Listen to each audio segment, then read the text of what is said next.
My name is Davros. On this top of the food chain, scientific channel, we investigate many different anomalies and various tenuous phenomena that the powers that be, like NASA and the global Illuminati conspiracy, conspire to hide from us. Hello and welcome to this strange world of Cyrax and Flirax. The new believers, in conjunction with the elders, present Roswell's smoking gun, the ramming Nemo, barely noticeable in one of the 1947 photos, and clutched in General Rammy's left hand is a slip of paper. Probably unwittingly, Rammy had the text side facing towards the camera. When blown up and analyzed, it tells a remarkably different story of events from the one Rammy or contemporary Air Force counterintelligence wants you to believe. The telegram held in General Rammy's hand provides smoking gun proof of a disk crash, and the recovery of the victims of the wreck. The message turns out to be a telegram from General Rammy to the Pentagon and General Vandenberg, the acting ARF Chief of Staff at the time. Rammy is providing Vandenberg an update on the very fluid situation in the field at Roswell. The first paragraph describes what had been found. Rammy starts by acknowledging that the disk is next new find. He then adds that the victims of the wreck and something else, possibly just a wreck, had also been found near the recovery operation at the Raj. At the end it states that Vandenberg had ordered the victims and the wreckage forwarded to Fort Worth, Texas. In the second paragraph, Rammy describes how the situation was being handled. Rammy first states that something in the disk, probably the bodies of the forwarded victims, would be flown by B-29 special transport, most likely the head flight surgeon at Fort Worth, Wright-Field, Ohio, home of the Aeronautical Labs, was to assess the Roswell crash object.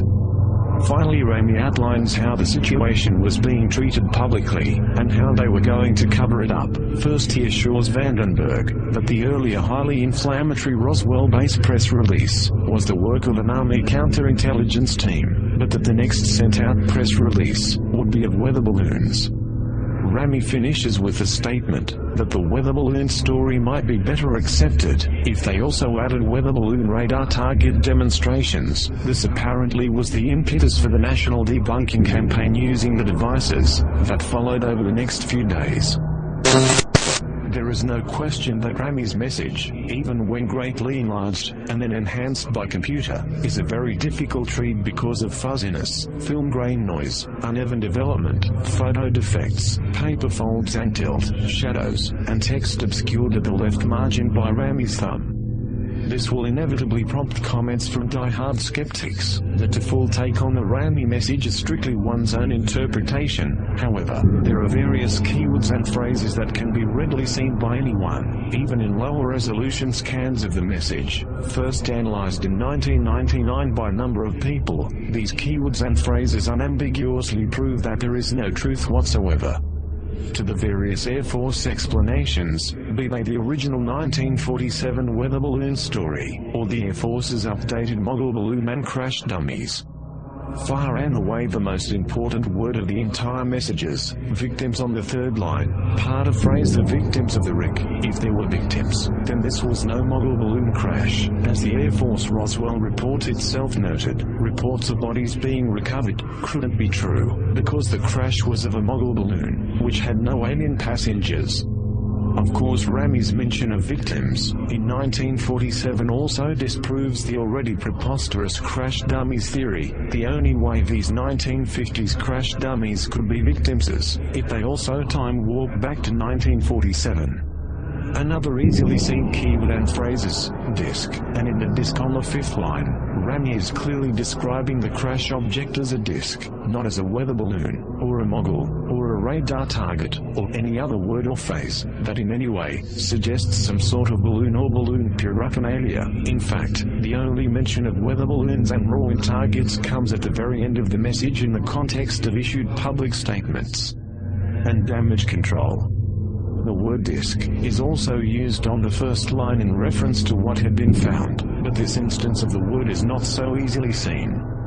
Furthermore, the message refers to the subsequent shipment of something in the disk. Neither balloons nor the two-dimensional flimsy radar kites had anything inside that could be shipped. If Rami had been referring to some piece of balloon payload equipment, then the phrase should have begun with attached to or suspended from, or with, in speaking of the victims of the wreck, using the word disk for the crash object.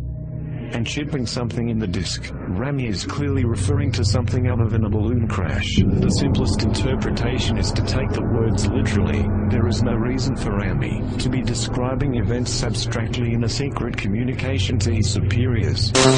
This was the crash of the so-called flying disc craft with a dead crew, found on the inside, as corroborated by the testimony of military and civilian witnesses.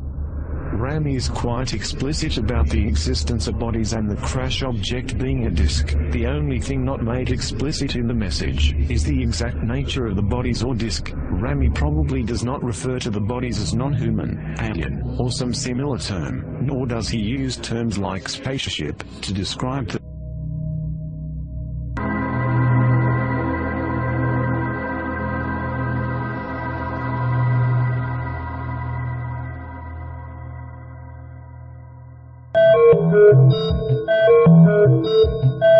Thank you.